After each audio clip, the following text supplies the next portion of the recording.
250,000 people, significantly larger than the two cities, but the two cities were the two legal entities that were able to come together and form the partnership. But this plant, as a regional plant, has significantly improved the environment and significantly benefited 250,000 citizens in the South Metro area. So tonight, we co-own it. The City of Englewood runs the plant, and with us tonight, Dennis Stowe is the plant manager. Chong Wu is our facilities engineer, and Jim Talent is the treatment manager. So three very knowledgeable people who are involved in running the day-to-day operations of the plant. Just wanted council to know that they'd be here tonight to provide any technical assistance that council might have. I'll turn it over to Charlie Blosson, our Public Services Director, and who can introduce this, and then obviously Doug Farman and the finance team that works more on the rate setting and financial end of running the plant. So, Charlie. Thank you, Jim. We're on page 314 of the budget book, and 315 are the detailed line expenditures. I'll hit a couple of items and then just respond to questions. First of all, we show that we are not selling very many sewer taps next year. Unless a development occurs that is totally unexpected at this time, we're not showing any revenue for sewer taps inside the city. There is some revenue from sewer taps outside, but I can assure you, in meeting with the districts, we do not expect to make a lot of sales issuing sewer taps. That could change depending on some development activity. Obviously, if Marathon, Ensur, or if we annex into the sewer district area something, we would be able to issue some taps. But at this point, Jim and myself and other staff do not expect to see an increase in sewer tap fees.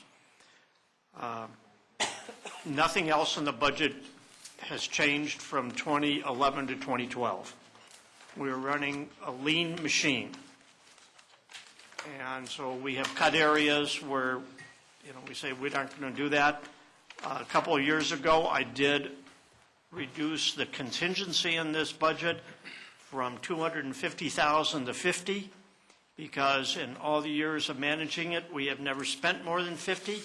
Of course, the first year I did that, we had to tap the contingency fund for more than $50,000. However, that was an anomaly, and I will tell you we have gone back to the 50,000. Other than that, there really isn't anything changing in the budget. I will tell you that the UV treatment process. Tell people what UV is, Charlie. UV is the ultraviolet treatment process as recommended by the engineer for the plant and the plant staff. Council has been involved in discussions about this in the past. We hired a consultant to look into it to see if it was absolutely necessary for us to do it this year. The report came back and said you do not have to do it right now. So we have taken that cost out of the budget. Furthermore, the consultant will be meeting with the City of Englewood on October 10th. I believe Mayor Clark and Councilman Stallman and I will be attending that meeting, representing Littleton and hearing how the Englewood Council reacts to the consultant report. Obviously, a decision on ultraviolet is not made now and may not be for several months, if at all. The other project that was recommended by plant staff that we have not included is an expansion of the services and support building, or the administration building known to most people, where we've had our meetings. They're recommending a $3.5 million expansion of that building. We have not included that in the budget either. If it is decided by council later to continue to pursue that project, we have the ability to amend the budget and include our share of that project. But we are not putting it in the budget at this time. Council, let me just make a comment on that, too, for the record, that these are items, and because we were working under a very constrained budget and then keep being compatible with our side, what we're asking our own employees to do, but the ultraviolet council did a lot of study on this. I think technically There's not much question that it is a superior technology. There will probably be a point in time, maybe the next 3 to 5 years, when some council sitting in this room will see that that's a favorable thing to do, but that's not the question that was asked this year. This council said, is it mandated, are we required to do it? The answer was no, but just for future reference, that's probably not an issue that's going to go away. I think some council in the future will be sitting here discussing that. And on the same thing on the administrative building, the plant, we have some people sitting in mobile homes or trailers out there. It's not an optimal situation, and so again, because we're working on our side in Littleton of strict cost containment, but it's not that these projects don't have some merit. We're deferring them. We didn't recommend them to you this year. Just for people who may be coming on the council, are going to be here a while. This is something you'll probably hear about at some time in the future. Yes, Dr. Cole? Yeah, if I can get my voice to work. Sure. I think this council also knows that somewhere ahead of us is going to be the ultraviolet issue. Yes, ma'am. So I think we share your foresight. Yeah, and I just wanted to, because just the fact that we didn't recommend it doesn't mean that it's not going to come back at some point in the future. And Charlie, could you also, the fact that we serve 8 special sewer districts, in fact, for people who may be watching, actually 2/3 of the customers of the plant actually do not live in the city of Littleton. Through contracts, we serve a large, probably I think 8 special districts, ranging all the way into southern Jefferson County, Ken Carroll Ranch, up in what's called North Ranch, which is behind the hogback. Mr. Bloston met with them to discuss the finances. Charlie, you want to report to the council any feedback that you got from those districts? Yeah, Doug Farman and I and others met with all of the representatives from the districts. I believe there was only one district not there, and they went through the budget book as well as the rate study that was prepared by staff, and they do support this budget and the proposed 2% rate increase for sewer service charges. And Charlie, I believe they were advised that this item would be discussed tonight? Yes. And I told them that they could come and listen in on the meeting or watch it on television or on And we also computer. keep them completely advised as to when the public hearing process will be, so we've kept them completely informed Right. as to the status of our process. They did call me today and indicated that they support the staff presentation as shown tonight. Thank you, Charlie. If there are any questions regarding the detailed expenditure, and then Finance Director Doug Farman has passed out a latest rate study, we'll be glad to answer. Charlie? Would you talk about 75, 85, 01, 03, and even go ahead and talk about 04? It's the sanitary sewer maintenance and repair and maintenance projects. That's $300,000? Yeah. Okay, that is money we spend annually to repair and fix sewer lines and manholes in trouble locations. Council, we operate a 3-person maintenance crew, and we've been doing that for more than 30 years. And they identify locations in Littleton city limits where sewer lines are in need of adjustment. I'll give you some information. We have a sewer in Littleton that is still active that was built before 1919. And the reason we know it was built before 1919 because that's what the map shows, and the sewer is on the map. We don't know when it was built. But it is still active and working underground for almost 100 years. So I will prove the point that just because something is old doesn't mean it has to be replaced.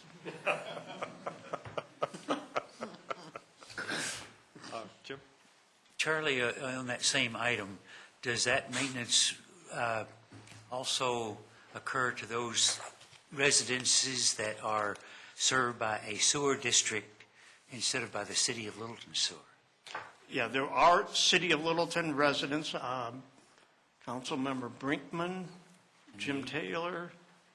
I believe there are the only two that are on council that have sewers that are provided, serviced by the district that overlaps into the city limits. The best example I can give you is the Answer property is in the Southwest Metro Water and Sanitation District. Beaumar South is in the Platte Canyon Water and Sanitation District. Hamlet and Coventry are in the Columbine Water and Sanitation District. So even though they're in the city limits, their collection system is managed by an outside district, one of the 8 that Jim identified earlier. Trailmark is all served by the Ken Carroll Ranch Water and Sanitation District. We have nothing to do with those sewer lines. So the projects I mentioned on this budget are for ones in the city limits that we own and maintain.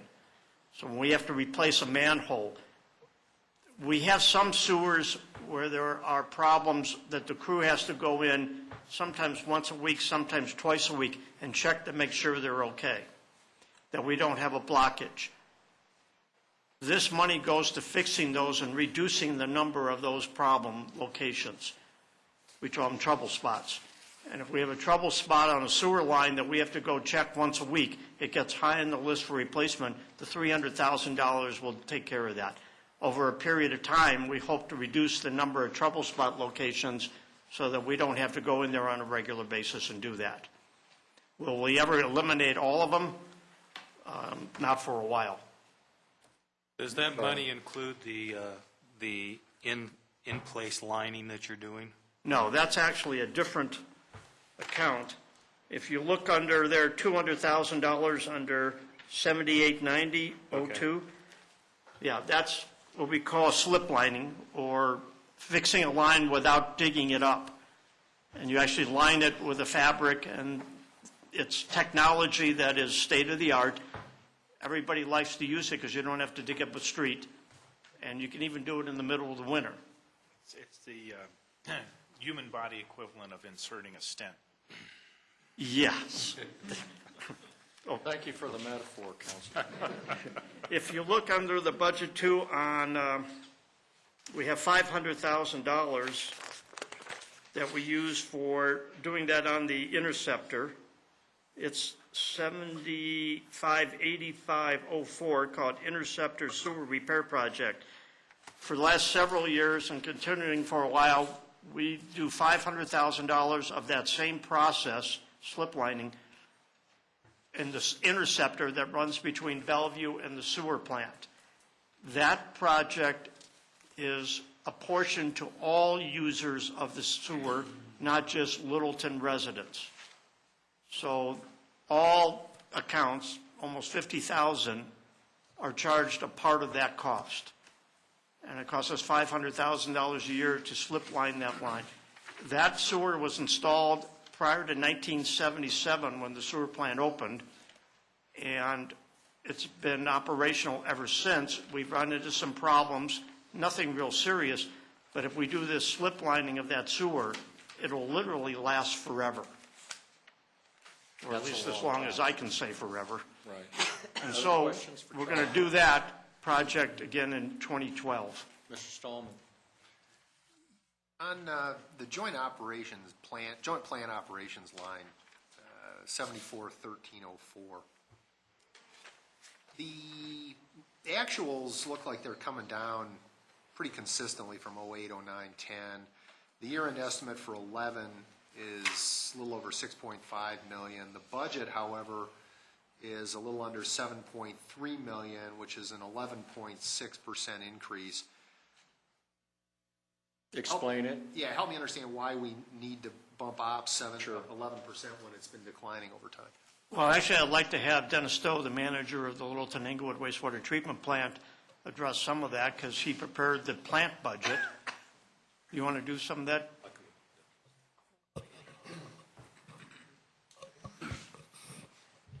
Yep, part of that being under budget that far is we've had a significant amount of plant turnover, staff turnover, and we've actually been promoting from within. So we've had vacancies filled by existing staff, which maintains the vacancy. And I don't have a good number for you on how much that is, but that's been one of the issues that we've been dealing with. So that's one reason why it's under budget. We've been implementing some energy conservation projects to try and get our energy use down. We don't typically plan for credit on the energy savings until they actually occur. So there's generally a year difference between when we put a project in and then we budget for the reduced energy use. And then there are some projects that we plan to do and we simply can't get to. So that's why that difference exists. Dennis, I guess, is there any sort of a schedule that I mean, that's by far it's over half of the total expenditures of the plant in a single line item. Is there any sort of detail that we've got that we could have a peek at so we understand sort of what you guys are looking at? Yeah, I get a report every month from the plant that has an expenditure amount, and I can provide that to council if you wish. Well, I mean, I guess this budget amount is what I'm thinking. Okay, if you look back follow the line to the left under 2008, you'll notice it was $7,283,000 as an actual. Right. In 2010, the actual was $6.67 million. The budget for this year is 7.23 adjusted, as you can see across there. But Charlie, what he's asking for is a line item breakdown of the operations For budget. 2012, for the 2012. Yes, I have that. So Well, Yes. in the who item, would like to have it other than Mr. Stallman? yes. Okay. Okay. Well, I mean, take it a little bit further, because you've got your 2011 annualized estimate, and, I think the reconciliation would be, okay, here's what it looks like in 2011. We've had the plant operating, and take it to the 2012 budget column.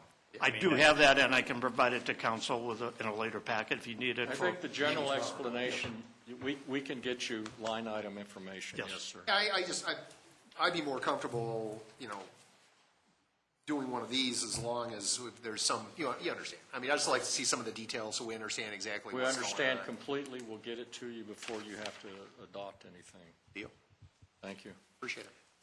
I mean, if you take it down to the bottom, you're looking at nearly a $3.5 million difference between the 2011 annualized estimate and the 2012 budget. And I understand, as you go through some of the projects, and possibly, from Dennis's perspective, there were projects that were deferred from 2011 to look in 2012. But as we, take a look at 2012, just lumping them, just moving them without having a good We will understanding. provide you with the detail, and Dennis and his team are very responsive when we make those requests. Thank you, Dennis. The next part is the rate increase. We're projecting suggesting a 2% rate increase for 2012. That's on the supplemental information. It's in the handout. It's right after page 321 in the handout that everybody should have. Let me know if you don't have a copy. I sent it to council last week in council mail. I think Charlie hit on a lot of the highlights. We perform this 5-year financial projection study every year, and we've updated it for 2012. He has referred to some of the major assumptions. The ultraviolet project has been omitted. There's very little tap growth that we're estimating over the next 5 years. We do have to keep some bond requirements as far as ending cash balance of at least $5 million. We also have added an extra $2 million based on previous council direction for future capital needs. So we try to maintain $7 million now in the sewer fund. So that's another assumption for minimum ending cash balance. And we also have to maintain a debt coverage of 1.10, and you can see that on the first page.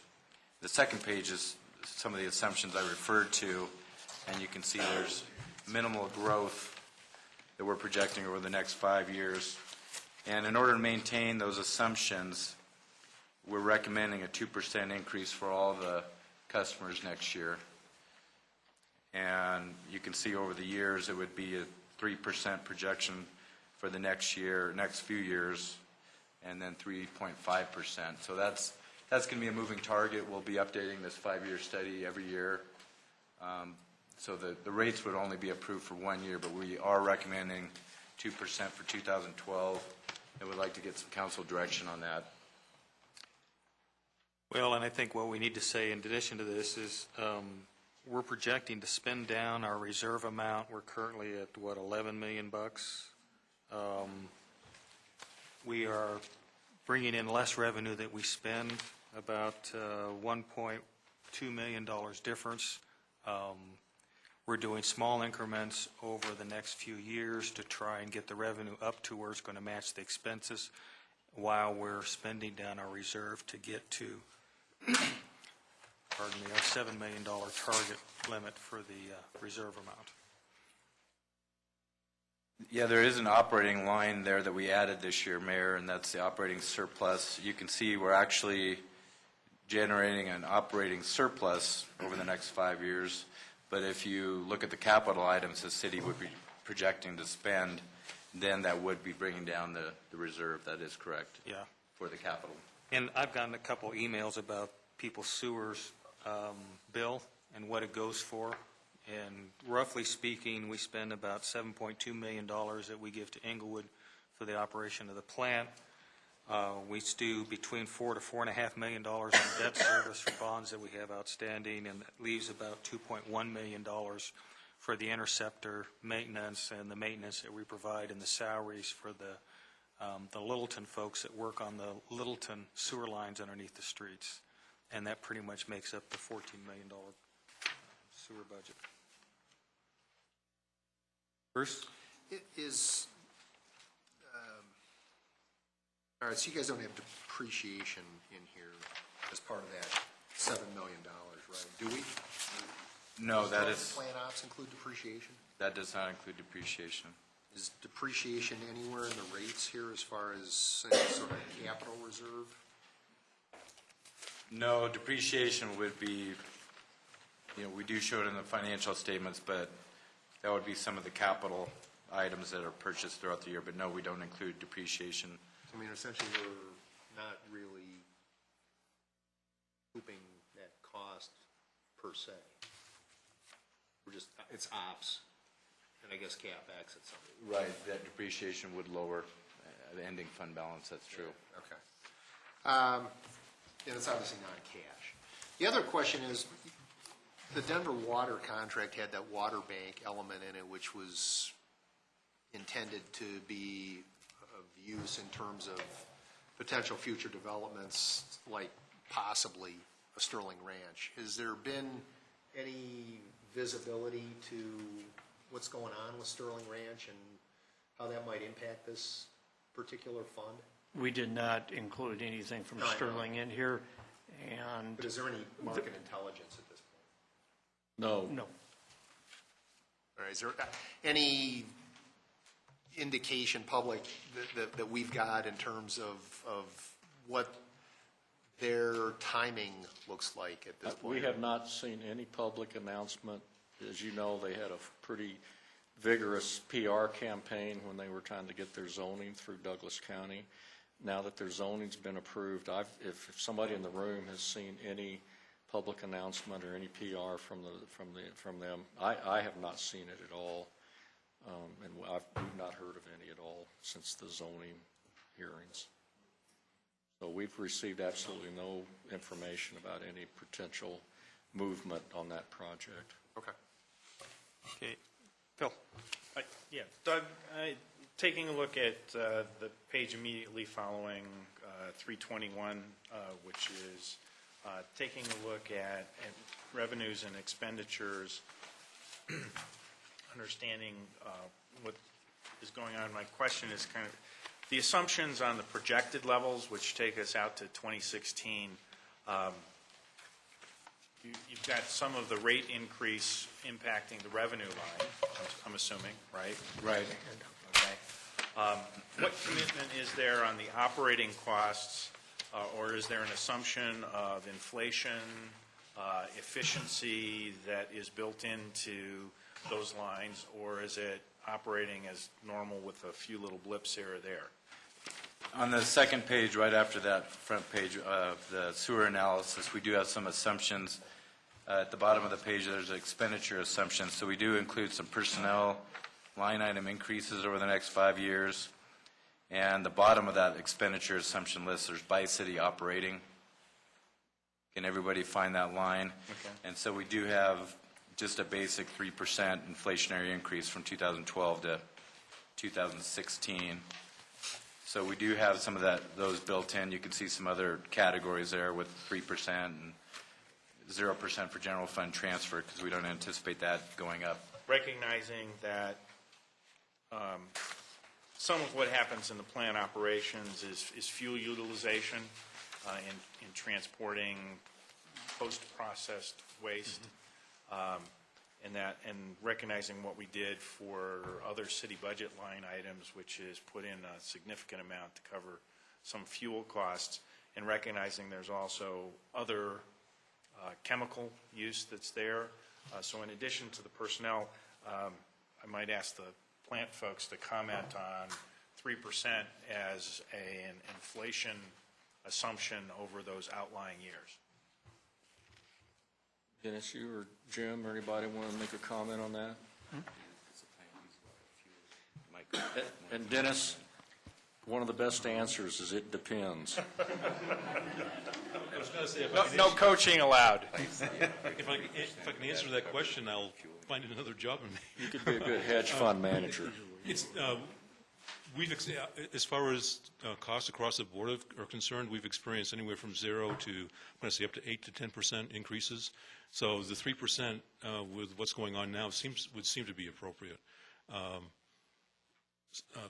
Electricity has been going up significantly, probably, I think, 5 to 6% a year. We're planning on actually 3 to 4 next year. Chemicals have been going up because they're energy intensive. They take a lot of energy to produce. So those are on the higher end. Englewood has had a salary freeze for the past couple of years, so that's been 0 for a while. Next year, Englewood is looking at approving a 2% increase in salary. So I think the 3% is probably good for going forward. And like I said, that's a moving target. We can adjust that every year. But we also have Charlie look at that every year to make sure it's in line with the plan estimates.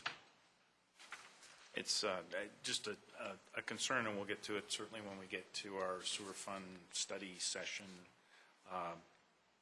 item relative to the rates in the outlying years. I wouldn't necessarily argue against the modest increase we have at this point in time, but at some point in time, inflation may raise up and bite us a little bit, and we're kind of precariously balanced on that spend down that the mayor had mentioned, and so there's, I think, little room in here. It's not a heavy-handed projection as conservatively as we might estimate some of our other outlying costs in the city. This doesn't appear to be as conservative in that. So trying to say, hey, we're going to be able to hold rate levels going forward, I put in question. Bruce and then Peggy. The assumption on the rate percentage increase is equivalency between inside and outside the city at 2%, which certainly is carried forward, and for the most part is carried back, although in 2008 there was a jump up, I guess, in the outside percent while not on the inside. What's the logic between looking for flat or equivalency between the percentage increase versus the dollar increase? In other words, since the city rates are higher in general, does it make, what's your guys' logic for wanting the percentages to be the same, which basically means the city rates end up continuing to be higher because they start from a higher base?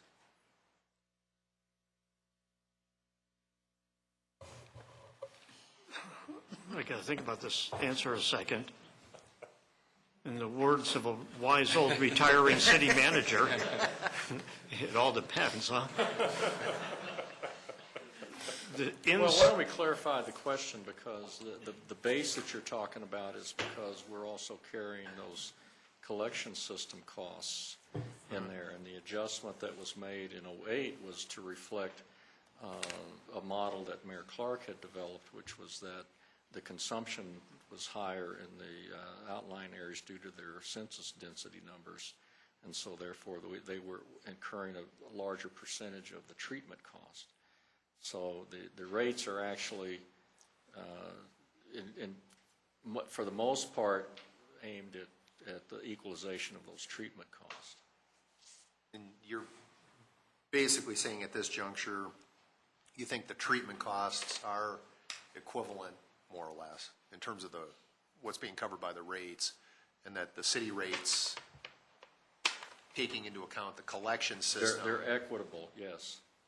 Yeah, so then the percentage, but you're still seeing, because you've got the 11 rates are 228 in the city and 173 outside, and if they both go up 2%, they're going to continue to do this. They're going to, I mean, they'll continue to diverge. The city rates are going to, increase. I don't know if that's, I'll turn that over back to Mr. Farman. I don't know if that's true or not. Well, they have to be. I mean, the 2% off a higher number has got to be. You're right. And I would say that the reason why they've been kept at the same percentage is to prevent another fight with the connector districts, because their mindset has been if the percentage isn't exactly the same, then they're getting screwed. But as you point out, it can't be the same, and yet still the treatment costs go up the same for both. But if the future council is going to look at sewer rates, looking at whether to charge by consumption versus a flat fee, then I think that would probably be the appropriate time to look at all of that. I mean, that would be my recommendation. And the data for the 2010 census ought to be out. So if you wanted to still charge at a flat rate, you could go and confirm whether the population density per dwelling unit is still higher outside the city than it is inside the city, which if we're going to charge a flat rate, we ought to do every time the census comes out. So depending on which direction that council wants to go, if you want to charge on consumption, then that kind of gets away from that. If you want to continue to charge on a flat rate per dwelling unit, then you probably need to make sure that their density per dwelling unit is still higher than it is here and what that percentage difference is, and then adjust the treatment fees to reflect that. But that was part of the question related to Charlie, because some of these budget line items reflect costs that are specific to Littleton and should not be allocated to the connector districts. Some of these costs reflect costs that should be allocated to the connector districts. One of the examples is the interceptor. Obviously, the joint operations of the Bi-City should be paid for by everybody. The lining of the sewer plant, or the sewer lines within the city of Littleton is something we should bear totally. And then the personnel costs. And that allocation of those line items was done by Red Oak, 3 or 4 years ago? 2006. Oh, it's been a long time. 5 years ago? Yeah. And those percentages probably haven't changed, but my guess is the new council would want to go off and look at that also. But you're right. If you just simply apply the same percentage to the combined rate for inside the city and outside the city, then there's going to be a disparity, or in other words, the difference that the outside districts is being charged vis-a-vis the inside district is actually going to decline over the years, which is what's happened.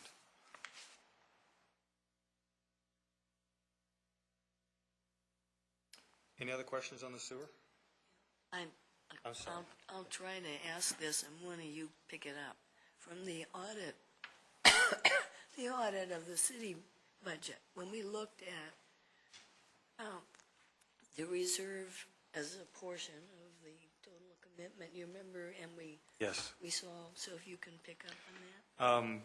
I think what Peggy was referring to is we may establish some policies about what percentage of the general fund we should have in reserve, and the audit was also looking at, what were they using as standards where they were looking at what the reserve amounts? You remember what that was?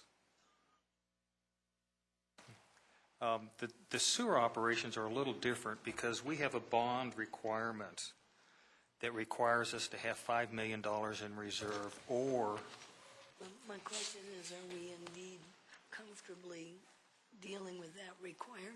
Well, I think Mr. Farman tried to address that because this is operated as a Tabor enterprise, it does operate under a separate set of policies. Well, I knew that, but And it's still, so I think he tried to address that in terms of the bond requirements of the 5 million, and then the council added another 2 million. I believe it was 2 million to the top.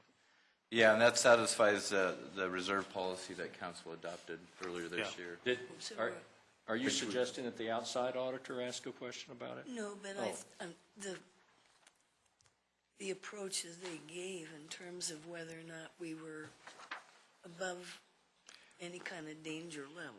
I suspect that the criteria they were using to apply to the regular finances of the city wouldn't apply to the sewer fund because of the reserve amount required by the bonding.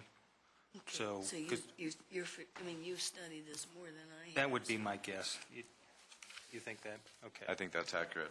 Okay, I just want assurance. Tiffany okays what I say. Yeah, the follow-on to some of that, Peggy, is what I was mentioning earlier, which is this in its projection takes us down from about 11-plus million, which is projected at the end of 2011, over that period of 2016, down to that, by policy, what we've said is a minimum reserve of 7 million.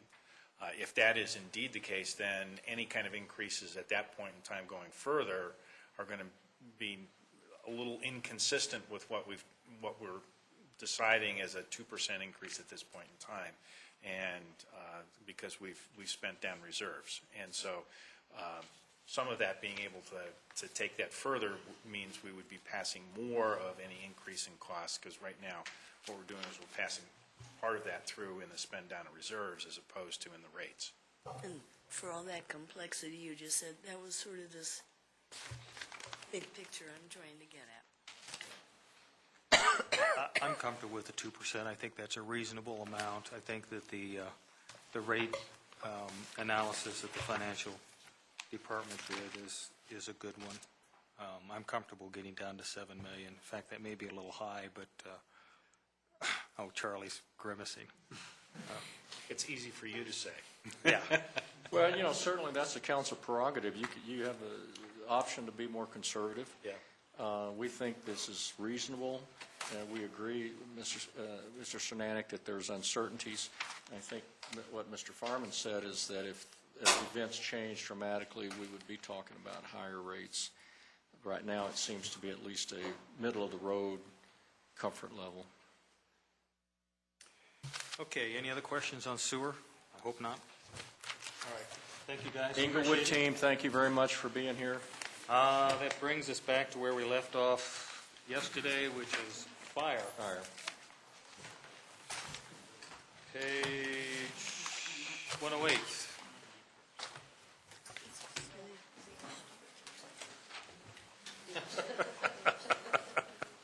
So close, and yet now we back up 200 pages, yes. Doug, I'm going to put the question out. It's not specifically with regard page 108, but yesterday we were talking about the revenue items, Yes. and particularly we had an expected, or at least at this point in time, budgeted decline in a couple of line items in the revenue side, primarily because of decreased costs expected, so that the reimbursements from the partners would indeed be less. That's right. Okay. Now, when I start to take a look at the overall fire department in the expenditures, so we go to the expenditure line there, and we see the total fire department actually going up 333 or almost 334,000 on the expenditure side. Page 108 has a decline in expenditures, but I'm just looking for a reconciliation, because you said costs are going down, so reimbursements are going down, but when we look at the overall expenditure line, it's up. Okay, so I'm just a little confused. I think the major issue with what you're referring to is the Medic 16, where the partners picked up the full share of the cost of that for the 2-year period. Next year would be the first contract year when the 3 partners would pick up the cost of that over time. So instead Which is a of, $100,000 shift. Okay. and so that was actually part of the revenues and part of the expenditures in 2011, but Okay, so now that we're take- not going that- to get quite as much reimbursement in 2012 because we're going to be picking up 30% of that. Okay, 30 well, to the 33%. The difference in the revenue from the partners appeared to be about 370,000. So I can understand 100,000, we're still $250,000 off. Tiffany? Yeah, and I think also in 2011, you can correct me if I'm wrong, but there was also an adjustment from the previous year, and so, did that hit the books in 2011? In the year, the give back? Let's Yeah. get the When we real reconcile. expert around the table. Well, Tiffany works on the Tiffany's the- allocation model, so She runs the details on the fire give you contract. the, I was saying that with a smile. That would be a change from the 11 budget, that wouldn't be in the 370, that would be buried in here. Financials, this is versus budget. So that shouldn't work. this is Tiffany Hooton, our senior accountant. For the fire partner calculation, it's not as easy as you would think it would be to come up with the revenue side that comes from the partners. One fund that kind of has to do with the calculation itself is the EMT fund. The EMT fund went down about $200,000, which also affects the revenues that we get from the partners. So that kind of has to do with why the revenues are down in 2012 as opposed to 2011. So you've got a combination of the overtime related to Medic 16, Fund 43, and then the change in Fund 46, the permit plan, where we're combining it with the general fund. And we can always provide you Tiffany's worksheets if you'd like to see those calculations. And maybe a few words to go along with it instead of just the numbers would be helpful. Yeah, Who would like to have that other than Councilman Cernanek? The calculations, the worksheets? Be happy to get them to you. Dr. Cole will be happy to get them to you. And hopefully you understand the question, which is, you talked about costs going down, but it looks like the Sure, expenditures are going it's up. counterintuitive. Yeah. When you look at it on the face of it, it's counterintuitive. So that's why Tiffany can send out, and we sit down, and I can tell you these are scrutinized extensively by the partners. So Tiffany gets a lot of people looking over her shoulder in terms of her worksheets on this, but we're happy to share her worksheets, and she can give you her assumptions, and for those of you who like that kind of stuff, we'll be happy to get it to you. And it's also one of those things that ends up carrying forward in other discussions, so. trying to Yes, sir. understand. Yep, your point well made.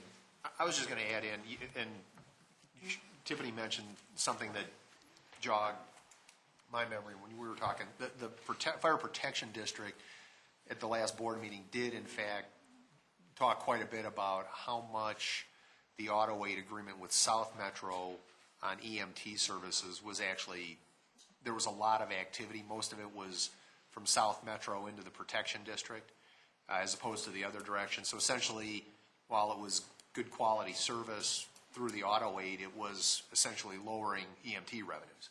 So that was something they did in fact talk about in terms of, acknowledging that was happening, which I forgot to mention when you and I were chatting. And that's why I left the revenue budget the same for Fund 43, because I don't know how that's going to, like Stallman said, was to affect the revenues in 2012.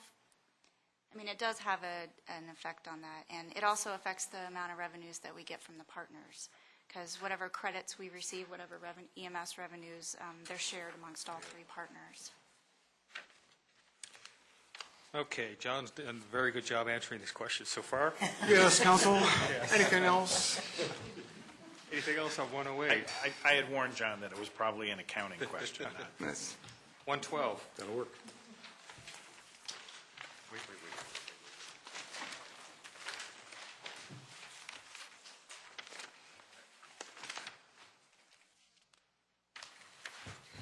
115.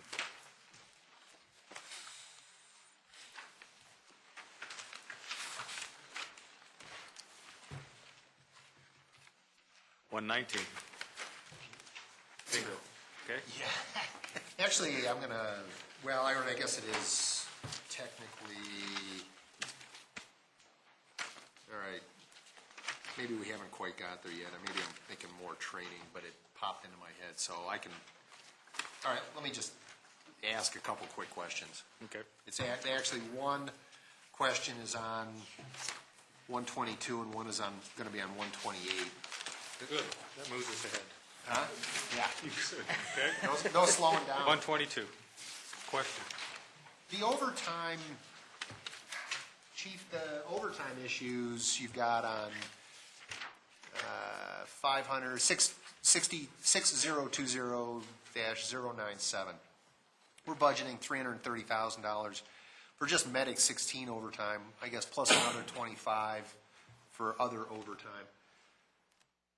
At what point does it make sense for you guys, and have you guys considered where's the break point in terms of an incremental FTE versus continuing to pay overtime that I assume is what, time and a half? Yes, Councilmember Stallman, we did have that discussion with the budget team. There were a couple of scenarios that we presented, given the amount of overtime that we're spending and where we might better spend that with full-time equivalents. I believe that the budget team came back with a recommendation that we would not make an adjustment for this next year. But we are, and we will continue to evaluate that, because I know there's got to be some kind of break over point where it's actually cheaper, it's actually better to hire FTEs rather than continue to pay the overtime. And we'll continue to look at that. Okay, all right. One of the things that hampered us, or that gave us caution, is that we cut 39% from our overtime for this year, and we're still waiting to see how we're going to end up at the end of this year, which is several months off. But we'll continue to scrutinize that. I think I'd encourage that, I guess. The other question I had, I guess it's a combination of the stuff on well, maybe it's not 117. Maybe it is. Some on 117, and then stuff on 128. There's some other,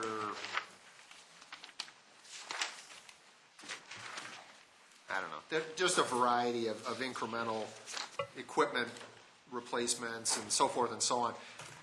We had talked, and there's somewhere in here, I think it's either capital or special revenue funds, where I think the schedule has the burn building upgrade in 2013 as far as the planning is concerned. I think it was $200,000 if it sticks in my head. Yes, sir.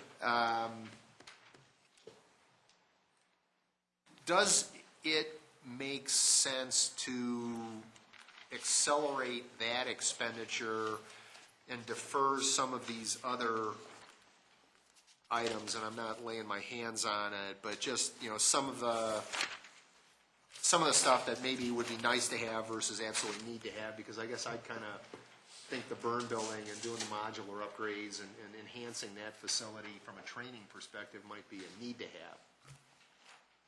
Well, I'll let Chief, and I think I was looking for your question here, but it was basically things about like replacing hoses, those kinds of things. Was there sort of a qualitative trade-off to maybe defer some of those and try to accelerate the burn building? The policy issue I'll point out, and Chief can talk about the specifics of the equipment, is one of the reasons we've deferred the burn building is one of our major partners there, Inglewood, has indicated that they simply do not have any money to bring to the table at this point in time. So we're hoping at some point in time maybe their budget situation gets better. We are moving ahead with some other improvements down there in terms of drainage and environmental issues and doing some other kind of workarounds. But that gap with Inglewood having absolutely no ability to come to the table has been an issue for us. I'm going to assume the answer to this is it won't work, but I assume there's not any particular way to take their share of the burn building upgrade and get them to pay for an equivalent amount of incremental sewer plant costs. Since I mean, there's joint ownership of both Yeah, well, entities. you know, One given is that mine. they're both operated as, well, the sewer plant's operated as utility, my I guess think is that- their finance department would have trouble. Well, the auditor would have a stroke. Just ask it. Yeah. Okay. But I'll let Chief Mullen respond to your general question about, you know, some of the equipment replacement that you've asked about. Well, we certainly need a burn building. And right now, as Jim mentioned, we are working on the drainage down there, so all of the debris and the contaminants don't flow into the river. That should be done by the end of this year. And that would clear the way then to construct a modular-type burn building. But we're still waiting, of course, on the Inglewood share and try to do some kind of a workaround with that. As far as deferring some of the purchases that we put in this budget for some of the equipment, to tell you the truth, there isn't much want to have in here. Just like all the other departments, this is pretty much need to have. Wait, what's the one to have that's in here I can't resist? Hey, that was pretty good. For him, much meant zero. Look at that. Okay, questions on 119? I have a quick follow-up on Bruce's question about the overtime. So you said that the Budget Committee decided that we hadn't reached that tipping point? What was it that how do you factor that? How do you, what's the, Well, Chief did bring us a few different scenarios and a few different options to look at, and the budget team thoroughly reviewed those, but just speaking from my perspective, it seemed like we didn't have a great deal of confidence in some of those projections and cost reductions to be realized in the future, and there were just a few too many variables, and to create by hiring permanent personnel, we just didn't have good enough data and reliance on the numbers right at this point in time. And I can That's let the real key, Phil is and the trigger Jim point. talk about that. Because once you reach that trigger point and you instruct the chief and the team to go hire 6 full-time firefighters, you are taking off on a significant commitment of staff, time, and resources. It's an arduous task to go out and recruit and train those people. But if So you do- once you bring those, But if you do 2 and you can offset it with incremental overtime savings, aren't you sort of cost neutral? Yeah, but Well, let me take a quick shot at some of this, which is recognize when you have a full-time equivalent as opposed to overtime, now you have Oh, yeah, you got other than bennies. costs. You're going to have bennies and training. Sure. and but you got housing. time and a half on overtime. Understand that, but Yeah, but- your typical benefit ratio is somewhere around 40 to 60%. So I would think you'd increase the risk factor, though, particularly with first responders, where you've got somebody working longer than an 8-hour day or longer than a regular shift. So you could increase liability on their use of benefits, too. understood. I didn't look at the detail. I guess I would saying it. just encourage us not to say, we're not going to look at this until next year. I mean, I think if there's a better way to put together numbers or a better way to, if you didn't like what you got, I mean, can we work on a little more?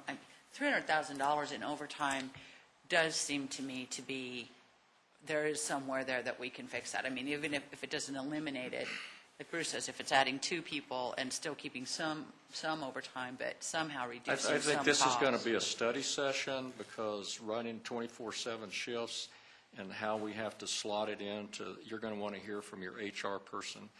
Yes, ma'am, we can certainly do that, and the staff can give you their best. Our professional judgment right now is it's not time to pull the trigger, but we can certainly give you more detail on how we calculate the staffing for the 6 full-time people and what the break point is that.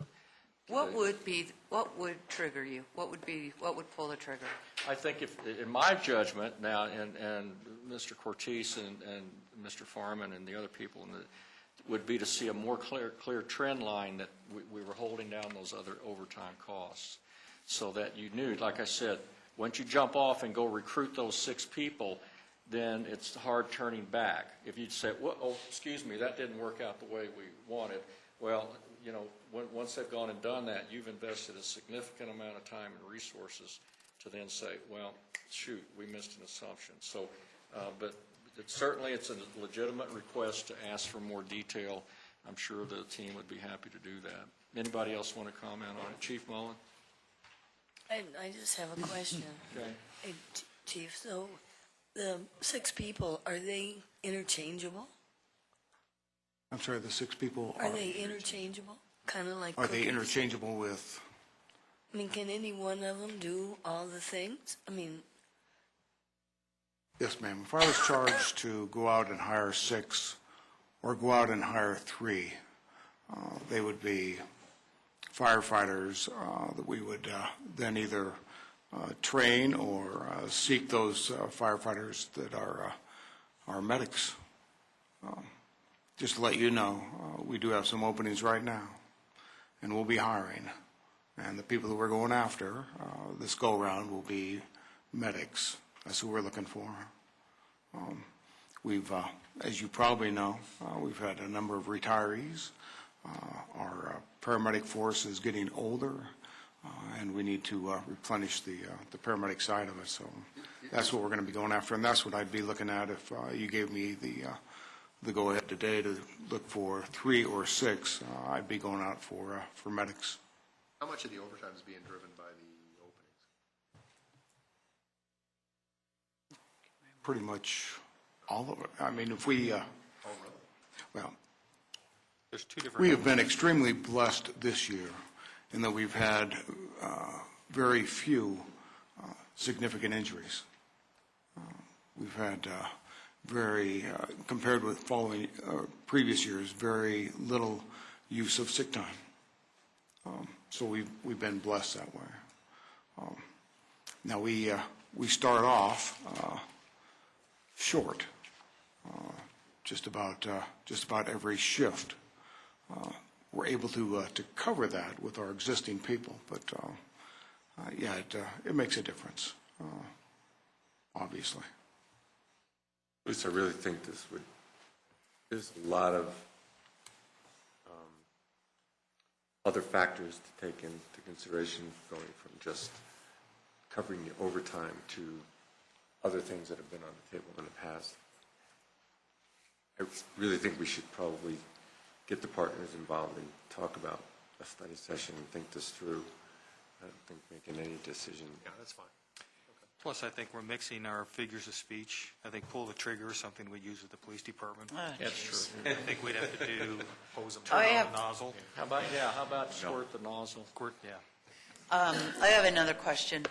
We did through our Tabor vote, that there was $100,000 that we used, that we appropriated the Tabor money for the burn building. So we have the money to put into that building right now. And I guess we're into our 2nd or 3rd year of that sitting there.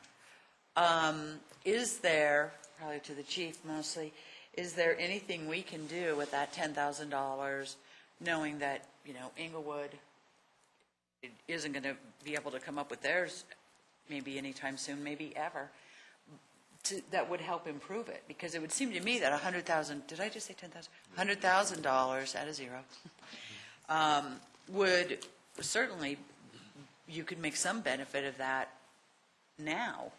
And I'd just as soon see us spend it, because it's there specifically designated exclusively for that. Because I mean, I don't think we should wait for Inglewood to come to the table with it. If they do, then a year later or so, we have another $100,000. Can you spend it now? That's a silly question. Council, I can spend any money that you send my way. No problem. Care to rephrase that question? And I'm That not was limited. the I'm not given. limited to 100,000 either. I mean, as a matter of fact, we can certainly research that. What we are waiting for, as has been pointed out here, 100,000 from the city, 100,000 from the Fire Protection District. They've set aside that money too. we were looking at a plan that it would probably cost somewhere between $300,000 and $350,000 to create a burn building down there that uses either natural gas or propane, which is better for the environment, which is actually makes for a more efficient burn exercise. But if it's $100,000, I can spend that. I can spend that after researching and seeing how best to either fix up what we have, make some kind of improvements, and incorporate at least some of the natural gas or propane stuff that we want to do. We can certainly look at that. Maybe we can include that in the study session then. And maybe we could loan the money to Englewood under terms. You could do that, and if the council wants to spend money unilaterally, we can give you options to do that. We'll just, as long as you understand the context is that the other partners, they participate in the training down there, they get the benefit of that, but as long as you're comfortable going ahead, if the chief gives you options and you're comfortable going ahead and spending money unilaterally, that's certainly options that the chief and his team can give you. I think what you probably ought to do is twist the arm of some of the Englewood council people, get them to come up with $100,000. That's not enough. Pardon? But that's not enough. That's their part of it. Their part. That's their part. Well, while you're out twisting arms, chief can be working on his So options. we have 100, the fire partners have 100, Englewood has 100, you're up to the 300. Well, you know what we've done in the past too, is that we get like a proposal that says if I had 100,000, I could do this. If I had 200, I could do this. Sure. 300, I could do that. So maybe it's something that shows us that, and that Incremental. would- yeah, and that would. I mean, I don't have any problem bringing it up at the next Tri-Cities, or we can talk to Englewood about that, but gives us something to really work with and go off of. Okay. Questions on page 130? 130. 136.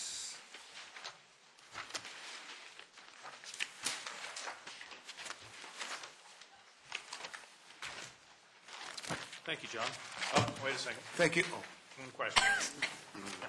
Didn't finish it.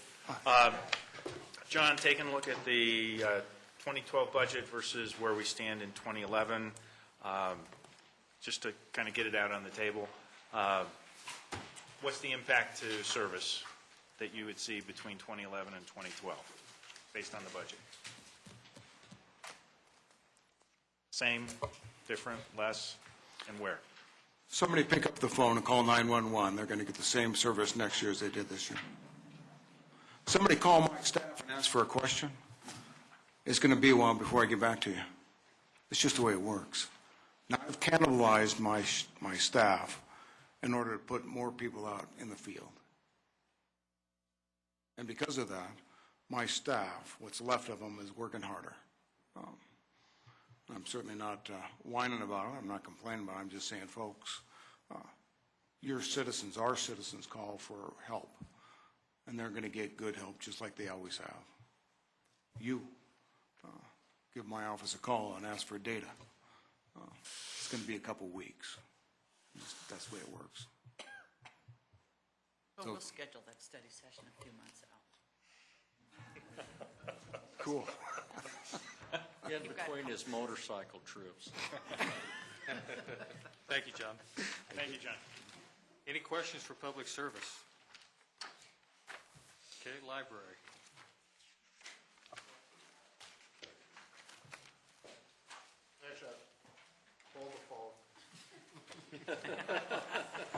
We knew we couldn't get by with that. Public service. Did we skip public service? No, I asked you if you had any questions. He didn't go by pages, he just did the... You almost got off, Shirley. 164. Hang on. Worth a shot. I did want to ask Charlie. In answer to Ms. Brinkman's question, if you give me the money, I'll find a way to spend it. That's a carte blanche from Charlie, he'll guarantee it. Even if you don't give them the money, Exactly. you'll find a way to spend it. We've got, where's all the details in here? Where's this? I know where you live. Yes, I know. I'm your buddy here, I'm your pal. The street maintenance budget, Page. I guess it's 152.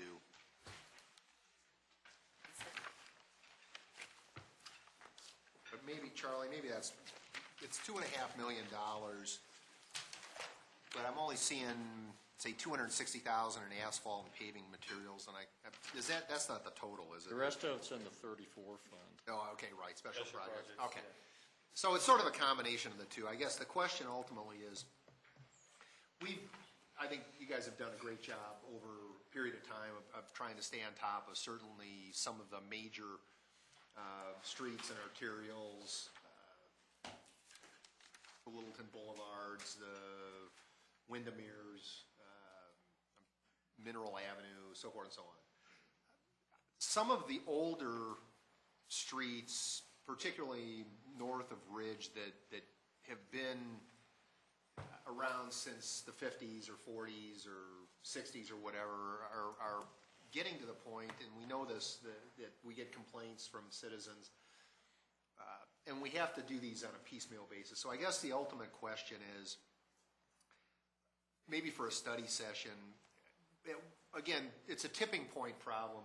When do you get to the point where you've got enough deterioration in the substructures of your streets that aren't major arterials, but are these neighborhood intersections? And you and I have talked about a number of these where they're just deteriorating and they get patched up as best they can, but it's a Band-Aid type of deal. Some days we're going to have to figure out how to actually rebuild a bunch of side streets. And at the same point in time, we'll be continuing to do the major intersections and the major arterials. How much do we really need to start getting our head around in terms of money to do the job right, so that we're not just continuing to throw Band-Aids on stuff, which is good, but sort of in some respects isn't really what we should be doing? The budget pages that you refer to here is for the street maintenance work, mainly within residential and side streets, which is what you're referring to, where we do rotomill and overlay. Those kind of streets we can do within this budget and keep up. However, there are side streets in Littleton, and I'm going to give you, I think is the best example, is Bemis, south of Littleton Boulevard, is probably a residential street that is the worst in Littleton. And that's a complete rebuild. When we do rebuilds, it's in the 34 fund, as City Manager Woods indicated. We have about $1.2 to $1.3 million that we use from the HUTF revenue in order to fund that. In answer to your question, Bruce, the situation is this. How much more money can we spend each year without adding a lot of administration costs? In other words, without adding personnel and increasing consulting fees so high that it begins to become a separate life of its own, how many more millions can we spend each year with existing resources?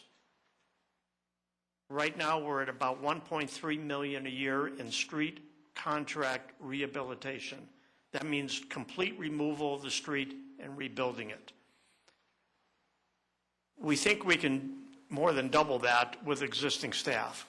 So if you were to give us another $1.8 to $2 million a year using existing staff and existing consultants, we could manage that in order to rebuild the streets in Littleton. Now, you ask, how many years are we going to have to do that? It's almost never ending. And that is, we build our streets for a 20-year life cycle. And within that 20 years, we should apply a slurry seal to each of the streets. We should rotomill and overlay them once. And then try to get them to last 30 years, do some more maintenance, and get them to last another 10 years. So you want a street to last 40 to 50 years before you have to totally rebuild it. Strip it off down to the base and start all over again. But we do 20 years. Are we keeping up to that 20-year program? No, we are not. And if we were to do the Bemis Streets, Eladi from Littleton Boulevard to Cayley, Jameson and Windermere and Southbridge, portions of Broadway right now that need to be rebuilt, we can only manage upwards of about $3.5 million a year before we would have to add staff. And that's what I would like to avoid, is being able to have to say, okay, we're going to spend more money on administration than we are currently doing. But even to get to that amount of money, there's going to have to be a revenue source that we have not yet identified. Yes, sir. Unless you're going to take it, unless you're going to divert it from other city operations, you'll need a new revenue source. But I mean, this is sort of the issue, and maybe, again, it's another study session topic. I mean, the problem, it's not a problem that's going to go away. These things continue to be aging. They continue to be, in need of rebuild. And we see, we all see them. I mean, there's certainly, and as you get done doing chunks of neighborhoods, others are going to start coming of age. So it's an issue. Legislature gave us the ability a couple years ago to put tolls on roads. We could toll Broadway. Put some gauge right at County Line. Some other booths right at Bellevue. It's not running for... Yeah. Hence the study session. Think outside the box. Well, back at, we had a surge. We actually did a tremendous amount of street construction between 1995 and 2000, when we had a surge of building use tax and general use tax money, mainly driven by the Quest redevelopment of the 600,000 square feet down in South Park. The $15 million renovation of the riverfront. And maybe that's the issue with when a But marathon. given the outlook, you're probably looking at, the $2 million that Charlie wants right now in our current property tax base, you'd need around 3.3 mils to raise that kind of money, or you'd probably need about 0.25% sales tax, just off the top of my head. And Jim will tell you that this is a problem across the state and across the metro area. I mean, I've heard Don Hunt give the speech on how much money CDOT gets, how much of that is already allocated to paying off bonds. I think he said he had, $120 million left each year to spend on, after he gets done with maintenance and with bond payments, he has about $120 million that he can spend all across the state for transportation projects. Well, I do think we should put it up there for study session. Don't you? Earlene is heading to the board. Okay. Any other questions for public service? I've got to ask the question that is perennial in my council district every year. And do you have any money in there for replacement of fencing? Yes. Replacing of fences that the city owns? Yes. I just didn't say city owned, I said fencing. Page Not the 150. fence. Yeah, you've asked it every year, and here's one thing we've been consistent on. For the fence you're talking about, no. Until you can get 3 other votes on this council, the whole time Charlie and I have known you, which is now going on 25 years, you've never been able to get 3 other votes. Now, if you want to ask somebody who's still here after October 1st, I'll give you... You got to give him a different answer after October 1st? I doubt. I want a landing page. We should talk. I don't know, I may be able to twist a few arms between now and October 1st. Go for it, Jim. 3 more votes is all it takes. We have a minor amount in the street budget on page 132 that has a fence replacement cost in there, not 153, that we use for replacement sections of fence. Where people run into it. Yeah, such as you've seen on Bowles Avenue. Yes, that's, I know. Don't get any ideas. Not in my car. All right, community development. Thank you, Charlie.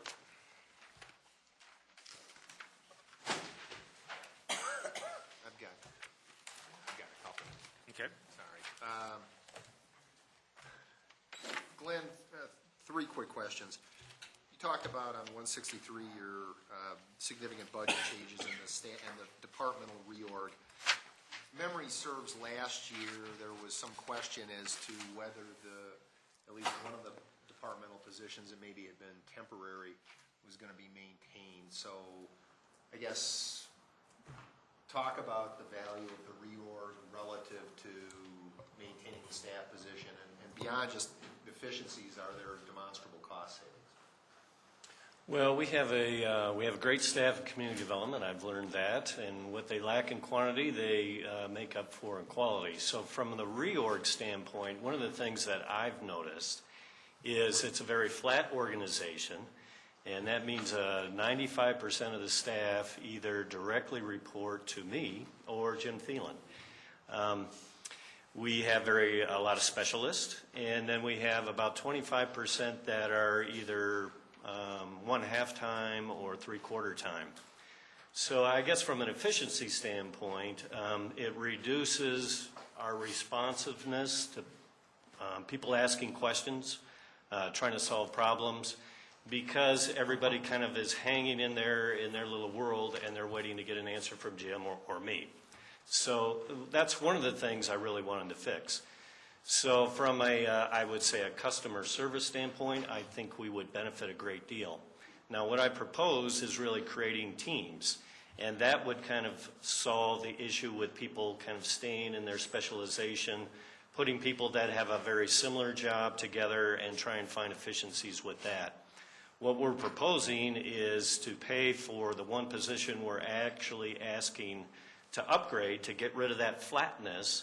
I think that we're looking at a cost of about $20,600, and we want to balance that with a reduction in our consulting fees. I think at least the last 2 years, we've been running about $100,000 where we've relied on consultants to do some of our larger planning projects.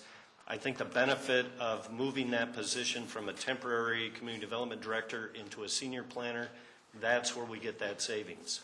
Now we have that horsepower in more of an advanced planning role, and we can back off the consultant dollars. I think we like that because we can control a little bit better, and I think we can be a little bit more responsive to all the boards and commissions. I think we have 4 boards and commissions that we serve. At least 2 of those have a very aggressive work plans for us. So we're trying to maintain that and not add any FTEs. So hopefully that answers that question. Or Bruce, can I follow? Sure, go for it. An advanced planning division led by the reclassification of a current position to principal planner. I don't understand that. So you're going to create a division, an advanced planning division, that'll be led by? our current long-range planner, who is now a senior planner. Okay. And then the other folks would be another senior planner. So we're trying to get a reporting situation there. And also we have a part-time neighborhood coordinator. So for me, that made sense. And we could have called it long-range planning. I kind of have a bias against that because people say, well, it's the Lone Ranger. I try and stay away from that. And advanced planning is both. It's kind of the longer range, 10, 20 years, but it's also strategic planning, which might be, doing plans for neighborhood improvement in a 1 to 3 year time period. So it's a little bit of both. So, just putting names to this, Dennis would be the Principal planner. Principal planner. So he would be in charge of the advanced planning division. Right. And then Jan would work? No. Oh, Jan is a principal planner. She would be in charge of current planning. okay. And then we would move our zoning administrator, who is Pam Hall, underneath Jan. She's already at that level where she has responsibility over supervisory responsibility. So the only change to a position would be Dennis's position from senior planner to principal planner. And then Andrea would report to him, as well as Mark Behrens. So historic preservation would move out of administration and move into advanced planning.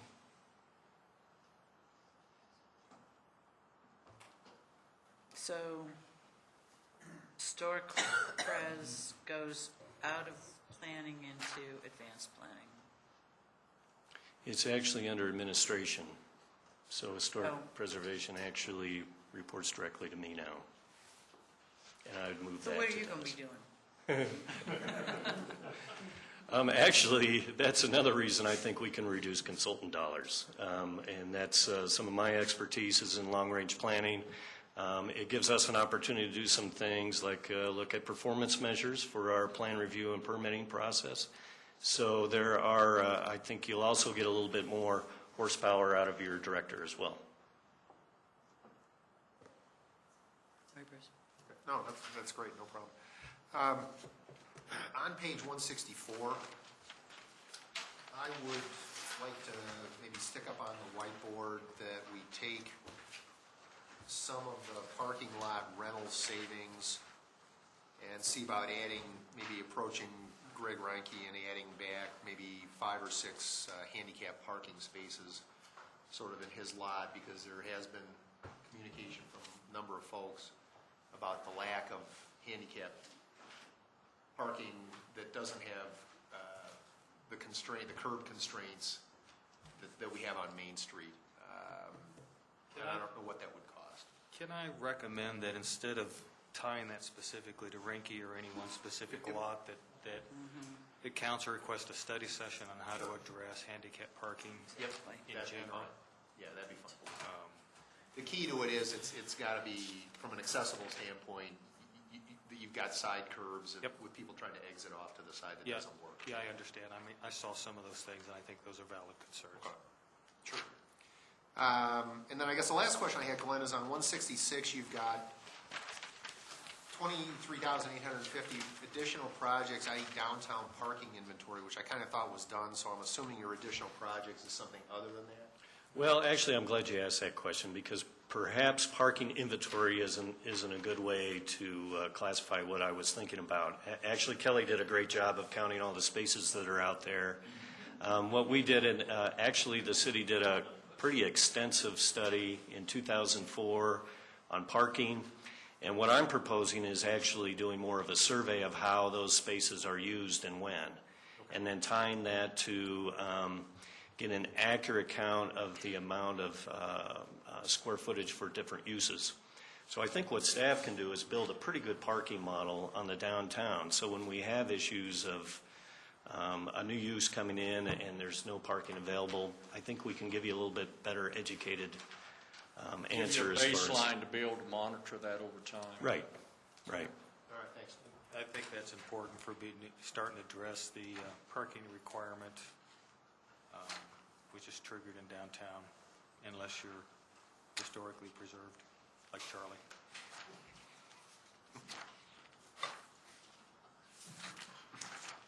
All right, library. I'm sorry, any more questions for community development? Thank you, Glenn. Well, I did have one on behalf of other boards. And I know your boards do a whopping amount of work, at least some of them. But we have board and commission dinner, so what's the 250 for your boards? Actually, the staff and the commissioners, as a commissioner is leaving, they present them with their own proclamation. So I know the council does it. I think we also, from a staff standpoint, and the other commissioners, provide a frame certificate to that member as well. So it's kind of our best guess of what that would be. We certainly don't know when commissioners are leaving or staying, but that's what we use it for. And then also the Historic Preservation Board gives out awards as well, and that $250 would help pay for that. And so that's for covering all your boards when people leave midterm or something? Yes. Oh, I do, that's fine with me for that, but I think maybe the same should go for other boards. I don't know how often we would have that to do that. Well, we actually We actually do that during the annual, I know, but that's Board what I'm trying meeting. then to see, well, what they're doing. We still invite the people who leave the boards midterm. We invite them to the Boards and Commissions dinner and provide them with a plaque or Well, but whatever. aren't his folks going to get 2 things, 3 things, 4 things? potentially, yes. It sounds like we just developed a tradition of the planning commission kind of doing their own thing. You don't want them to continue that, then whack 250. Actually, My thought was other folks should get the same. I didn't say stop that, I just, We have the plum boards and commissions in our department, so and then I think the amount of time that the planning commission puts in and that they've been working for the last couple of years, I think that's the least we can do for them. well, I would think they would deserve more, but anyway. Yeah. And Glenn, just a footnote, one of my expectations, whether you fit it in one of your performance measures, is with that additional horsepower from the director's position is going after grants or opportunities to have OPM be able to fund some of the projects rather than having to directly use those consulting costs. I'm glad you mentioned that, because actually in my notes I wrote OPM. Phil brought it up yesterday, other people's money, and yes, particularly in historic preservation, I think we've been pretty successful in using other people's money to do the work of historic preservation here, so. Well, Good huge point. Thank kudos to you for digging into that consulting budget. It's always bothered me. Let's use our staff and put them in appropriate positions and quit hiring all these outside folks. I think that's great. Thanks for working on that. Thank you. Thank you, Glenn. Thank you. Timothy? To the hot seat, please. When you started to skip public services, I thought maybe you were going to hand me Charlie's budget, and I also can spend his money, so let me pass Seems to be out. a skill set with all the department heads. You taught us well, Jim. Let me hand out responses to Councilmember Cole's questions that we got via email. I will have a second handout for you tomorrow. We didn't get everything quite done. Councilmember Cole, your question on page 178, I've got some additional response to that. It'll be coming tomorrow. And then while those are going around, I need to make a quick correction to the budget narrative. I know it's hard to believe that a history major would make a mistake with numbers, but it did. On page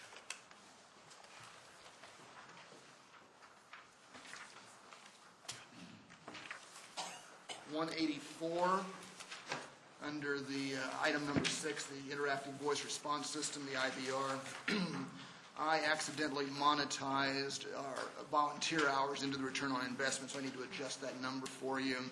The last sentence that begins at current salary levels, the appropriate number, instead of 95,316, should be 41,028. What page are you on? 184. And just go to number 6. We certainly think our volunteers are invaluable, but for this purpose, it wasn't appropriate to include those numbers. So say again, 41, I'm sorry. 41. 41028. Thank you. So is the 1,833 wrong? It is incorrect. That is 789.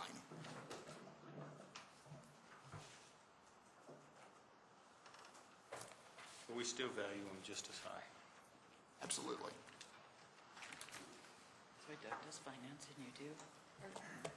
Questions about the library? We'll check your numbers next. Well, the numbers would actually be correct if we could, in fact, value put the salary and benefits for volunteers, but. So comment, rather, maybe question, comment combined. Okay. So I had asked for some information, and then I got some other information from Jim about things that were in some of this that are actually in the baseline. But I would like council to consider funding a couple of other things that are fairly inexpensive but since I volunteer at the library, I have a little sense of how some of these things could really help the staff time. And let me see if I can get my brain and throat all connected here. Peggy, try to talk closer to the mic. Sorry. Now rumble more. So, for example, on 181, can you hear now? You move the mic. Now can you hear? Okay, I'll hold this puppy up here and then I can't read the book, but okay. And I'll try not to cough into the mic. On 181, number 7. That one, I've lost my sheet. Is that- You want these on the board? Well, maybe we put them up there if they're not in the baseline. Is that one in? This is the advanced purchase, the advanced events program for $1,900, Dr. Yes. Cole? Yes, and I misplaced what you just gave me at the beginning of the meeting. But 1,900,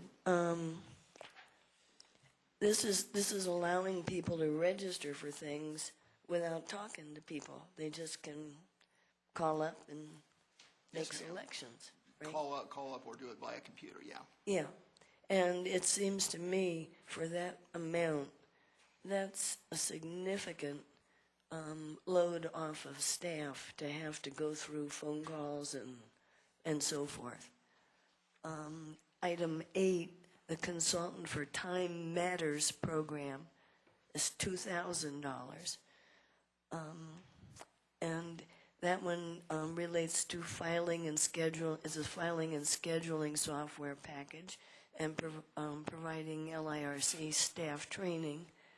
Currently, the staff is using 5 software platforms, making multiple entries of the same information.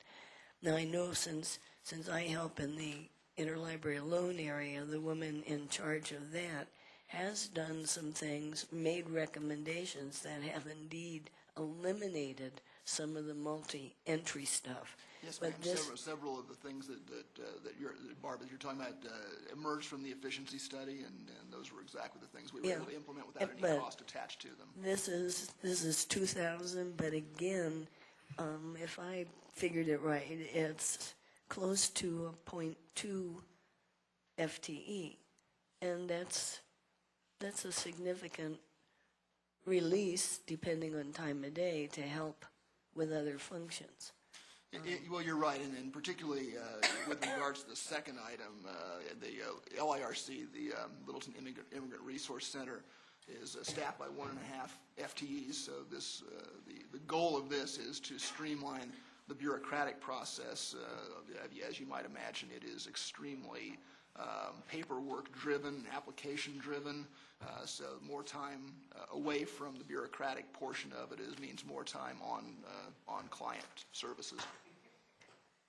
Then I think the purchase labels to interfile library, interfile fiction, that one is not in the baseline, I think. That's only $500. And Tim says no cost savings, and he doesn't mention time savings, but I also have taken things that come in the library chute, and that someone else is sitting aside there after they've re-entered them, and then you put them on the cart. Well, if you have to look at different kinds of fiction when you're putting them there, it slows you down, as opposed to just alphabetizing all fiction. So, You are right about that. I did ask, after our meeting last week, I did ask the division heads at the library to take a look at those numbers again, and they do feel that there will be very limited cost savings in that area, but there may be some, it would certainly be a minimum number, though. well, and but you've seen, and I've seen all the books stacked up in there that any more that we can help free people up so they can do shelving till we get the. That is the area. That is the primary area of bottleneck. And Vicki, can I just, I don't want to go too far, but if we look at number 8, Tim, if indeed the benefit is not as much in the area of salary savings, but it's in services that can be provided. I would suggest you might take a look at restating that rather than talking about the benefit in salary savings, which would say, hey, if you do have the salary savings, spend the money and get the salary savings and you have a self-funded project. Okay, but if it's in what the real objective is to provide services in a way, make the benefit statement in terms of services. I think that's an excellent point, Councilman. That actually is one I wish I had rewritten or written a little bit differently, because the goal on that one in particular is to give the 1.5 FTEs in LIRC more time on client and less time on the bureaucratic side. So you're right. It's not actually accurate probably to state that in terms of salary savings, because it would be repurposing those staff hours. And that's a good bit of the focus of why I'm making these various arguments. I'm sorry. I also think that we could spring for the $1,000 for the 2 laser printers unless we think we could get them from foam. Just to address all of these items, council member, I would never turn down additional money from the city council, but the city manager and I did have a visit before we put together the final budget narrative and before he made his recommendations, and we did identify a number of these items that could potentially come out of the Friends of the Library and Museum budget when we put that together in February of next year. So I certainly appreciate and will not turn down any money, but I did want to note that Jim and I did talk about some of these items being pretty prime for Friends funding. And so then let me ask about the foam money. Yes, ma'am. Can you put it in a pot in a given year or 2 years so that you have a bigger chunk to use? Well, we do an annual budget much the way we do with the city. We essentially, the Friends, each year, at the beginning of the year, they will look at the previous year's fundraising successes, and they will determine what amount of grant they're going to give to each, the library and the museum. Generally, in my 10 years, it's been anywhere from $30,000 to $50,000 in that ballpark. I will tell you, and I know you and I visited about this, but just for the other council members' benefit, generally speaking, somewhere between 60 and 70% of that goes to public programming. Both the library and museum lack line items in their city budget to cover programming, special event-type programming. On the museum side, we do cover educational programming out of the city's line items, but we do not cover any of the concerts or things of that sort, and the same is exactly true with the library. So the bulk of that money goes towards public programming for the citizens, but the balance can be used for other areas. In some cases, we have backfilled areas where the city was not able to fund us. In other areas, we have specific projects that we feel are good matches for Friends money, since it's essentially community money. So that's pretty much how we put it together. Well, you can carry over money from one year into the next. That is one difference between the city and the Friends. The Friends are a 501c3 organization, a nonprofit organization, so they have allowed us to accumulate carryover money from previous years, and so you can at times accumulate that into a substantial enough amount that you could put it towards a more pricey project. Well, or maybe the city could then afford a portion to supplement. And wouldn't have to save for 100 years, maybe. We have always tried to be very careful to keep city funding and Friends funding separate and not combine the two, but that's been the practice for many years, but we could certainly take a look if there's something specific you have in mind. The Friends still blaming everything on the Bulgarians? Always. Then about the credit card interface, that I think is not on the baseline, is it? It is in the baseline. It is? Okay. I'm Special sorry. projects, yeah. I've got too many pieces of paper here. No, this one is a chunk, and I don't think it's in, but maybe it is. The interactive voice response system. It is not in the baseline, That, no, ma'am. and that's number 6 on page 184. I guess part of me would, if we really do start generating some nice revenue next year, that we might think about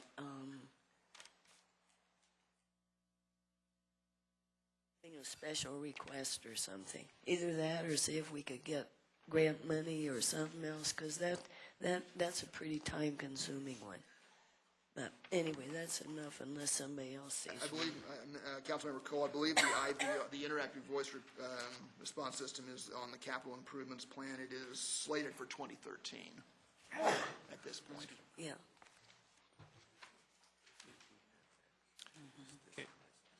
Jim?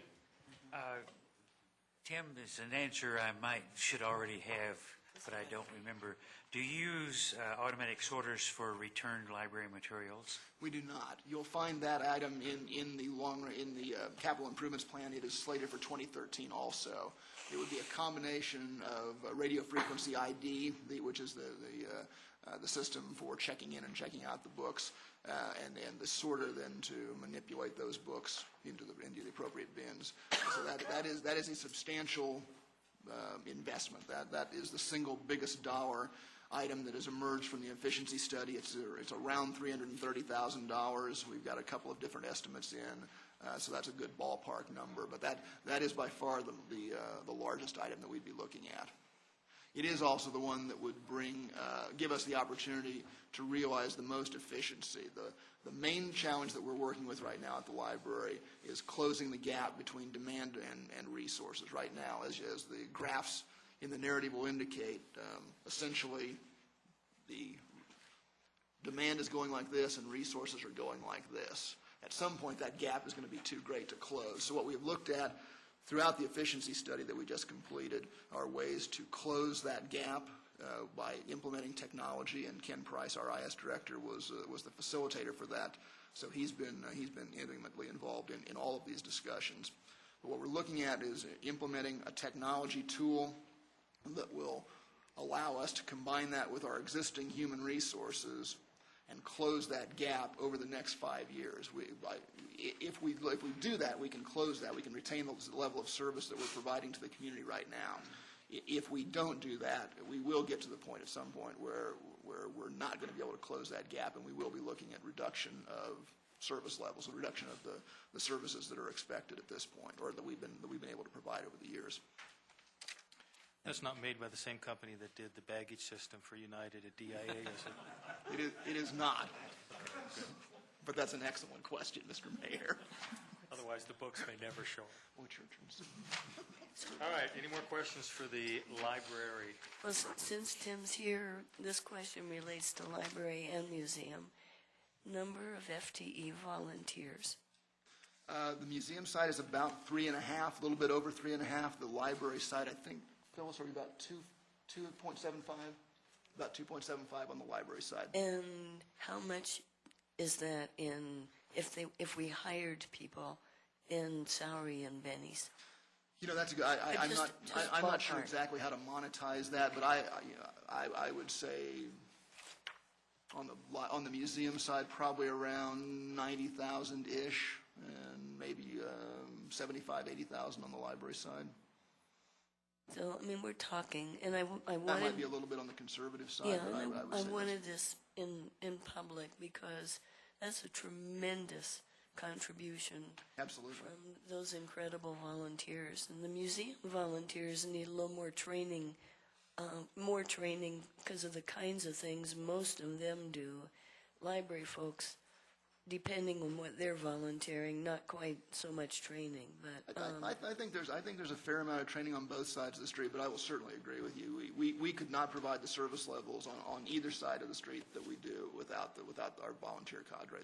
They really are in both departments. They are absolutely critical to be able to reach the service levels that we've been able to provide. Thank you. Okay, museum. Questions for the museum or about the museum? Old questions about the museum. New questions. well, then are you coming tomorrow night? You're coming tomorrow night? Yes, ma'am. So we could potentially ask follow-up since I'm not a speed reader of documents like you just gave us. Absolutely. I'll read it for tomorrow. Okay. Questions? All right. General ops. Thank you, Tim.